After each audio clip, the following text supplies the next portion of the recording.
Eu poderia dizer que o Corinthians cavou a própria derrota, que vocês iriam entender, né? Não pode errar contra o Flamengo. Não pode errar contra eles. Porque o Flamengo não é o líder por acaso. O Dorival Júnior brilhou no primeiro tempo, mas o Felipe Luiz apareceu no segundo. Chega mais, eu sou o Chico Garcia, inscreva-se no canal, hein? Vamos lá falar de Corinthians 1, Flamengo 2. Um primeiro tempo exuberante do Corinthians. Olha como há muito tempo eu não via. E questionado depois na entrevista coletiva pós-jogo, o Dorival Júnior, sobre esse elenco do Corinthians escolher alguns jogos, porque a derrota para o Sport, por exemplo, para o Lanterna na rodada passada, ela foi alarmante, ela saltou aos olhos da maneira como aconteceu. E aí, esse mesmo time vai e joga contra o líder do campeonato e tem uma postura completamente diferente no primeiro tempo. O Dorival Júnior, na sua resposta, até um pouco enigmática, concordou com isso. E disse o seguinte: se eu soubesse a resposta dessa pergunta, eu já teria corrigido. Ou seja, ele concordou que muitas vezes esses jogadores escolhem jogos para jogar. E não pode ser assim, porque valem os mesmos pontos dentro do mesmo campeonato. E o que é mais fácil? Conquistar 3 pontos diante do Flamengo ou contra o Lanterna? Pois bem, o Corinthians não somou nenhum ponto contra nenhum dos dois. Vamos lá. A estratégia no primeiro tempo ela foi brilhante. Também é verdade que o Flamengo custou a entrar no jogo. O Flamengo vem de um desgaste de um jogo na quinta-feira contra o Estudiantes, que acabou só nas penalidades, e mesmo gerenciando o elenco fisicamente, como o Felipe Luiz faz de uma forma muito competente, mesmo assim é natural. O Arrascaeta, por exemplo, foi titular, Bruno Henrique, o Saul, vários jogadores, né? Aí teve o Vinha na lateral esquerda, a dupla de zaga mesma, aí teve, quem mais ele colocou ali no meio? O De La Cruz, né, que começou como titular, e o Jorginho, que foi até as penalidades lá, entrou no segundo tempo. Esse é o banco do Flamengo. O Jorginho e o Luiz Araújo entraram no segundo tempo, gente. Sacanagem. O Carrascal, que jogou o Carrascal no segundo tempo. Mas no primeiro tempo só deu Corinthians. Só deu Corinthians. O Dorival Júnior, o que ele fez? Eu até falei aqui no pré-jogo, olha, ou ele vai com os 3 zagueiros com o Angileri, como ele vinha fazendo, só que agora ele tem de volta o Ranieri. Pô, eu não abriria a mão do Ranieri, mas aí ele vai tirar o Maicon do time? Bom, pode ser que sim. Não, o Dorival não abre mão do Maicon. E discordando de alguns torcedores, né, que na live estavam falando a respeito do Maicon, eu acho que enquanto o Corinthians dominante no jogo, o Maicon foi importante. Acho que o Maicon vem jogando bem, tá? Depois, no segundo tempo, enfim, o time como um todo sucumbiu. Mas enquanto o Corinthians com a bola propositivo no jogo, o Maicon ajudou. Para ele não abrir mão do Maicon e ter o Ranieri, o que ele fez? Ele baixou o Ranieri para terceiro zagueiro, e pode ser um volante saindo para o jogo, né, mas sem a bola, uma linha de 5, né, baixando os 2 laterais e os 3 ali. O Ranieri, o João Pedro Tchoca, já que o André Ramalho sentiu um estiramento antes do jogo e foi sacado, junto do Gustavo Henrique. Então, Gustavo Henrique, Tchoca e Ranieri. O Tchoca fez um jogaço, na minha opinião. Infelizmente, ele sentiu no segundo tempo e teve que ser substituído pelo Kaká. Porque, cara, esse moleque sempre entra na fogueira. E parece que ele precisa fazer mais do que os outros, né? Para provar o seu valor. Eu acho que ele foi muito bem. Com velocidade, antecipação, bloqueios em alguns chutes, assim. Enquanto ele estava em campo, o Flamengo teve mais dificuldades, é isso que eu quero dizer. Mas o sistema funcionou, porque aí ele baixa essa linha de 5, Ranieri para terceiro zagueiro, e um meio de campo com Maicon, Martinez e Breno Bidon. O Breno Bidon jogou uma enormidade. O Bidon simplesmente no primeiro tempo, até os 40 minutos, por 40 minutos, enquanto o Corinthians foi dominante, ele botou o jogo no bolso. O Bidon fez de tudo, inversão de jogo, infiltração, atacando o espaço, achando o Guinegão e o Yuri Alberto. Uma loucura. O Bidon, simplesmente o Flamengo não achava o Bidon. O Bidon tem muito talento, gente. E o Dorival enxerga ele como um substituto do Garro, como um cara que possa ser mais próximo da área. E eu sempre falei aqui, Bidon assume a bronca, mata no peito, finaliza, como ele fez contra o Sport, que mesmo com a derrota ele foi o melhor do time. Chutou uma bola no travessão, quase faz o gol. Contra o Grêmio lá em Porto Alegre, antes da Copa do Mundo de Clubes, no último jogo ele vai lá e mete um pombo sem asa na gaveta e empata o jogo. O Bidon tem essa qualidade, mas ele precisa acreditar mais nisso, de que ele pode ser esse cara, de dar um passe mais ousado, de chegar mais na frente da área, de pisar na área daqui a pouco para finalizar e fazer gols. O Bidon pode ser esse cara. E ele mostrou isso enquanto o Corinthians foi dominante no jogo. Tá? Dorival, estratégia brilhante, amarrou o Flamengo jogando em linha alta, dando muito espaço e a bola chegando. Essa bola no espaço, pro Guinegão e o Yuri Alberto que se movimentam bem, pô, pelo amor de Deus. E aí, o pecado contra o Flamengo. O Corinthians empilhou chances perdidas, mas foi um amasso, pum, pum, pum, que eu falei, caramba, o gol tá amadurecendo, o Corinthians tá jogando mais, o Corinthians vai conquistar a vitória só com esse primeiro tempo. E aí o Yuri perde 1, 2, 3, 4, cara, pelo menos umas 4 chances claras, para deixar o Corinthians em vantagem. E não só por um gol. O Corinthians merecia estar ganhando por mais de um gol de diferença do Flamengo no primeiro tempo. O Flamengo iria virar o jogo, iria se recuperar? Não sei, não tem como saber. O fato é que o Corinthians criou para tal. E o Dorival foi questionado sobre isso e de uma forma bem incomodada, ele também esboçou reações nesse sentido. Porque, embora ele tenha errado no segundo tempo, a sensação que o técnico fica do tipo assim, vai sobrar para mim, mas se eles fizessem aquilo que eu propus para fazer no primeiro tempo, talvez eu tivesse saído vencedor. E o Yuri Alberto merece um capítulo, né, gente? Porque o Yuri, eu sempre passei pano pro Yuri mesmo, porque pô, é difícil você achar um atacante que briga como ele briga, luta, se entrega, divide todas as bolas, por mais que erre. Os gols que o Yuri normalmente erra, você vê que é nítido que ele está tentando acertar. Não é uma displicência, não é um dar de ombros, não é uma falta de atenção no lance. Não, ele tenta tirar do goleiro, a bola bate na trave, ele tenta driblar o goleiro, às vezes toma uma decisão errada pelo momento. Mas, cara, normalmente ele tenta fazer o gol. E por isso, cara, eu falo assim, pô, é um atacante que perde gol, mas uma hora ele vai fazer. Só que o lance do pênalti, um pênalti que no início eu até achei que não tinha tocado e tal, mas... E o lance se origina, depois a gente vê que toca, né? Tem um pisãozinho de leve ali do Léo Pereira no Breno Bidon, só que é um lance de leve que tá vindo em velocidade e ele derruba, né, o jogador do Corinthians que estava pegando o rebote. O lance se origina de um lance perdido do Yuri, que é uma bola que chega para ele no ponto futuro na perna esquerda, ele tira do Rossi, ela bate na trave e volta e o Bidon sofre o pênalti.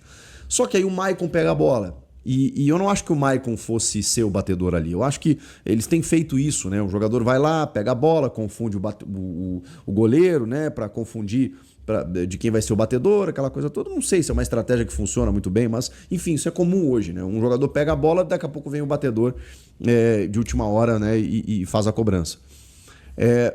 O Maicon pegou a bola, achei que não fosse ele, mas acho que ele poderia ser. Ele é o capitão do time, dos presentes ali no time é um dos batedores. Só que aí vem o Yuri, que já tinha perdido contra o Palmeiras, que o Everton defendeu, lembram? Que não marca, ou não marcava, há 4 meses com a camisa do Corinthians. 21 de maio, contra o Novo Horizontino, Copa do Brasil, o último gol. Ficou muito tempo parado, aquela coisa toda. Os últimos jogos do Yuri não eram bons. Então ele vem numa fase também de contestação, aquela fase oscilante, natural, para quem está voltando de um longo tempo parado. E ele resolve bater o pênalti. Só que mais do que isso, o Yuri resolve bater um pênalti de um jeito que eu nunca vi o Yuri bater um pênalti. Uma cavadinha muito mal feita. Gente, o Rossi defendeu a bola sentado. O Rossi, ele caiu, ele sentou e ele agarrou a bola. Uma cavadinha das mais ridículas que eu vi na minha vida. Mas assim, lamentável. Só que tem um contexto todo, um combo, que é bizarro entender como que o Yuri chegou a essa conclusão. O jogo é contra o líder, você está jogando melhor, você tem uma chance de ouro de abrir o placar, você está na tua casa, tá 0-0, você não marca há 4 meses, a fase não tá boa, você já perdeu um pênalti no ano, o Corinthians já perdeu um pênalti de cavadinha no ano com o Memphis, contra o Mirassol, e a tua decisão contra um Rossi que é pegador de pênalti, que pegou 2 pênaltis contra o Estudiantes na quinta-feira e classificou o time dele para a semifinal da Copa Libertadores. A tua escolha, com esse combo todo, é dar uma cavadinha. Inexplicável, injustificável, indesculpável. Não pode. Não pode fazer isso, senhor Yuri Alberto. Eu passo pano, eu defendo, eu acho que é o melhor atacante que tem pro Corinthians. Eu sou fãzaço do Yuri, mas não pode. Ele tem que ser fortemente cobrado. Ele chorou depois e tal, acho que já se arrependeu, pediu desculpa, mas não pode, não pode. Igual eu digo pra minha filha aqui, desculpa papai, desculpa, mas não tem que só pedir desculpa, tem que aprender que não pode fazer, igual criança, né? Então, ok você pedir desculpa depois que você faz, esse é o primeiro passo, agora não adianta você ficar fazendo e pedir desculpa, não vai resolver. Então assim, não dá. Era difícil o Yuri voltar pro jogo, tá? Depois daquilo. Era difícil. Ele conseguiu. E esse é o mérito do Yuri, né, cara? Eu mordo e assopro, né? Porque eu acho que ele tem essa resiliência. E é lindo isso nele. Ele volta pro jogo, ele faz um gol, um belíssimo gol, inclusive, bem ao seu estilo, atacando o espaço pelo lado esquerdo. Ele dá um corte no Léo Ortiz que não é mole. O Léo Ortiz é um zagueiraço. Ele chega antes, dá um corte meio que uma meia-lua, ganha na velocidade, arranca pra dentro do gol, de perna esquerda fuzila o Rossi.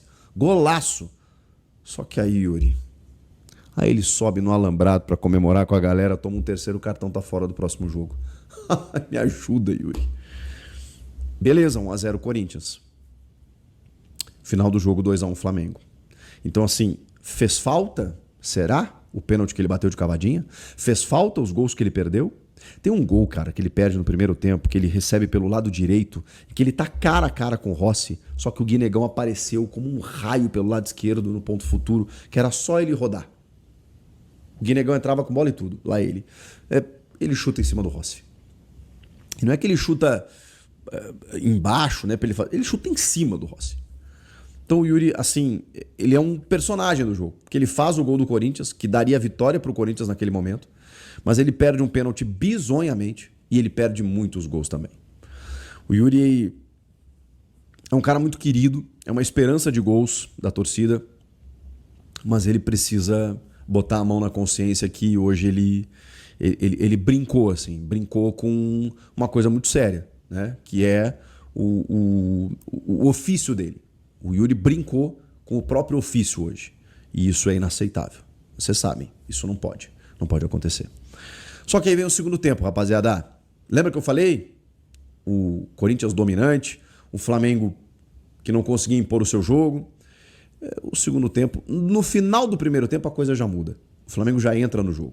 O Corinthians cansa do seu estilo de jogo, do perde pressiona, de atacar forte, de ficar com a bola, de envolver o Flamengo. O Flamengo meio que não consegue se encontrar nos 40 minutos iniciais. A partir dali o Flamengo começou a trocar passes, construir jogadas, começou a chegar no final do primeiro tempo. Vem o segundo tempo e só deu o Flamengo. Claro, você tem umas idas e vindas, tanto que sai o gol do Yuri no começo do segundo tempo, mas o Flamengo já tinha um pouquinho mais de controle e a partir dali só deu o Flamengo. Só deu o Flamengo. E o Flamengo faz o gol de empate, por exemplo, trocando passes dentro da área do Corinthians. É um negócio surreal. Para o Flamengo é muito fácil fazer isso. Quando eles entram no jogo, aí você tem Samuel Lino de um lado, aí você tem Bruno Henrique do outro, você tem o Arrascaeta chegando para finalizar. É loucura. É loucura. Aí o Felipe Luiz, quando faz as trocas, bota o Gonçalo Plata, bota o Luiz Araújo, bota o Jorginho. É piada. É difícil mesmo. E aí o segundo gol sai de um erro de arbitragem. E aí eu sei que isso vai dar uma gritaria e talvez até o torcedor fique bravo comigo. Porque com tudo que se desenhou no jogo, eu não consigo colocar na conta da arbitragem. Mas eu sei que o gol sai de um lance irregular, que o VAR não pode interferir. Muita gente me perguntou isso na live. Quando tem um reinício de jogo, lateral, ok, é errado. Era para um time e foi para o outro. Mas como ele cobra o lateral e o juiz autoriza essa cobrança, a partir dali você não pode voltar para antes do lateral, para antes da bola ter saído e o jogo reiniciado. Não pode. O jogo reiniciou, acabou. Você pode voltar só até esse momento. Por exemplo, se houve uma reversão do lateral, ele podia anular o gol, se ele quisesse. Aí é uma irregularidade na origem. Agora, como a irregularidade ela é antes, né? Ela é no lateral, que é para um time e não para o outro, não tem como você voltar, não tem como você corrigir através do VAR, do protocolo. É como um escanteio, né? Às vezes, escanteio ou tiro de meta? O juiz deu escanteio e era tiro de meta, saiu o gol. Ele não pode anular. Porque depois do escanteio, quando o cara cobra, já inicia uma nova jogada. Agora, é um erro de arbitragem, claro, ponto. Mas também teve um lance que eu estava debatendo com a rapaziada na live, que o Bruno Henrique, inclusive, passa como quer pelo Gustavo Henrique, chega na frente do Hugo e ele, ao invés de chutar, chuta cruzado. A bola chega no Arrascaeta, passa pelo Arrascaeta, só que o Tchoca dá um carrinho e a bola tem um leve desvio. O Arrascaeta sai enlouquecido em cima do Wilton Pereira Sampaio. No! E eles dão um tiro de meta. Seria um escanteio. Que seria uma chance de gol, uma chance de ataque, uma chance promissora para o Flamengo, que a arbitragem não marcou. É que no caso de um lateral errado, saiu o gol do Flamengo. Por isso que o Corinthians está reclamando. Mas eu tenho dificuldade, gente, de dizer que o Flamengo foi beneficiado e que o Corinthians foi prejudicado. Mesmo é contraditório, isso eu sei. Porque eu acho que é um benefício indireto, entendeu? Eu sei, é um lateral, a defesa tá desorganizada ali e tal, mas é um lateral que a bola vai no Carrascal, o Carrascal acha o Luiz Araújo chuta pro gol e faz o gol. E aí tem esse lance do escanteio que eu citei que é né? A arbitragem erra lá e cá. E assim, eu também não achei um lance tão claro, tá? Eu vi o lance duas vezes assim, eu falei, porque ele chega junto ali, né? Aí o Gustavo Henrique meio que bota o pé na frente, parece realmente que o Plata chuta pra fora, tá na frente do Bandeira, o Bandeira dá o lateral pro Flamengo. E aí, claro, né? A defesa desorganizada acaba tomando gol. Mas, de verdade, vocês acham que foi por isso que o Corinthians perdeu? Aí alguém vai me dizer, claro, né? Esse foi o gol que determinou o resultado. Mas enfim, eu acho menor. Não sei se vocês estão me entendendo, a gente ficar discutindo essa questão da arbitragem como determinante para o jogo, porque eu acho que o jogo teve mais coisas, o Flamengo chegou em outros momentos, poderia ter feito outros gols, inclusive, além do 2-1, foi completamente dominante no segundo tempo, e o Dorival colaborou também, porque quando ele percebe que ele está tendo o meio campo dominado, a alternativa dele foi colocar o Rian, foi colocar o Thales Magno e foi tirar o Guinegão, que estava fazendo uma correria, que estava se movimentando, que estava brigando, que estava dando opção para o ataque, especialmente para o Yuri. E aí fica sempre aquele questionamento, por que o Thales Magno? O que falta para o Corinthians desistir do Thales Magno? Para o Corinthians entender que o Thales Magno não é solução, que o Thales não vai entregar nada. O Dorival diz que nos treinamentos, o jogador só adquire confiança jogando. Não, ele só irrita mais a torcida. E se o jogador só adquire confiança jogando, por que essa mesma chance, essa mesma insistência, esse mesmo voto de confiança não é dado ao Kaique, ao Dieguinho, ao André? Por que eles não entram? Por que é sempre Thales e Romero? O Romero hoje nem entrou. Mas por que é sempre o Thales? Por quê? Por que sacrifica sempre o moleque, o Guinegão? O Dorival explicou e não explicou. Enquanto que o Felipe Luiz, do outro lado, ele tem mais peças, ele tem mais recursos, evidentemente. Ele foi lá, colocou o Jorginho, colocou o Plata, colocou muito o Luiz Araújo e ganhou o jogo. Mas aí eu sei que, de novo, né, muita gente vai pesar para cima do Dorival, que tem os seus problemas, que merece crítica, que tem que ser questionado. Só que eu acho que a estratégia dele foi muito boa no primeiro tempo. E o time não correspondeu. E no segundo tempo, ele, quando precisou alçar mão do seu banco, ele também não tinha recurso, mas com as peças que ele tinha, ele ainda escolheu errado. Mas assim, eu acho ainda, apesar de tudo, que o Dorival, cara, ele tá sendo engolido por um sistema. Um sistema que tem um presidente que assumiu, né, meio que por conta de um impeachment, um transfer ban. Ele não recebeu reforços, ele já conseguiu promover a base e conseguiu encontrar soluções, que foi com o Kaique e o Guinegão, e aí hoje eu não sei se, daqui a pouco, enfim, uma ideia de que contra o Flamengo eu preciso botar um cascudo aqui, vou botar o Thales, que está acostumado, já jogava contra o Vasco, né, pelo Vasco contra o Flamengo. Assim, gente, o Corinthians perdeu porque o Flamengo é muito melhor, e o Flamengo sabe jogar o jogo, ele sabe que o jogo tem 90 minutos, ele sabe gerir o jogo, ele sabe em que momento ele pode ganhar o jogo. E ele ganhou. Abriu 4 pontos do Palmeiras e do Cruzeiro. Os dois tropeçaram. Foi a 54 pontos. O Palmeiras ainda tem 2 jogos a menos e o Cruzeiro tem um jogo a menos. E o Flamengo tem um jogo a menos que o Cruzeiro. O Cruzeiro perdeu pro Vasco, o Palmeiras perdeu pro Bahia. E o Flamengo ganhou do Corinthians fora de casa. Que campanha do Flamengo absurda. E o Corinthians esbarrou na dificuldade técnica do seu técnico, também no seu... Salve, torcedor do Corinthians, seja bem-vindo, Corinthians Fanáticos, todos os dias conteúdo exclusivo do Corinthians. Corinthians que perdeu para o Flamengo dentro de casa, o Yuri Alberto acabou errando o pênalti que bastante discutível aí pela torcida e pelos jornalistas. Deixa a sua opinião, o que você achou aí do time do Corinthians e também dessa cobrança de pênalti do Yuri Alberto. Deus abençoe cada um de vocês, tamo junto, forte abraço e vamos, Timão!